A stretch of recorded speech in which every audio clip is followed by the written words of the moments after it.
శ్రీకాళహస్తిలో రావుకేతు పూజ చేయించుకోవాలనుకుంటున్నారా?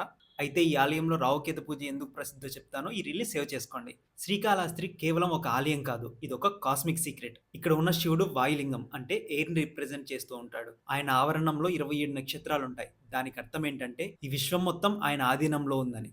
ఇక్కడ భక్తులు కేవలం సర్పదోష పూజ కోసమే కాకుండా సంతానం, జాబ్స్ ఇంకా హెల్త్ కోసం కూడా పూజ చేస్తారు. ఇక్కడ పూజ చేయించుకోవడానికి టికెట్స్ 500, 750, 1500, 2500 ఇంకా 5000 ఉంటాయి. ఒక్కో టికెట్‌కి ఒక్కో ప్లేస్‌లో పూజ చేస్తారు. కానీ ఏ టికెట్ తీసుకున్నా పూజ మాత్రం ఒకటే.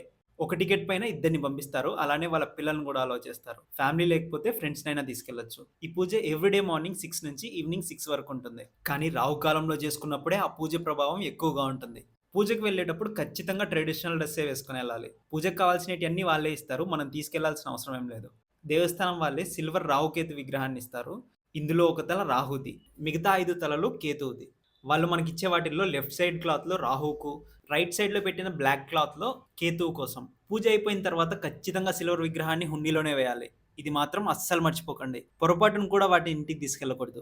అన్నిటికంటే ఖచ్చితంగా పాటించాల్సింది ఏంటంటే, ఆ పూజ అయిపోయిన తర్వాత డైరెక్ట్‌గా మన ఇంటికి వెళ్ళిపోవడం. ఎవ్వరింటికి వెళ్ళకూడదు. వేరే గుడికి కూడా వెళ్ళకూడదు. ఈ పూజ ప్రభావం బాగుండాలంటే మాత్రం రాహు కాలంలోనే పూజ చేయించుకోండి.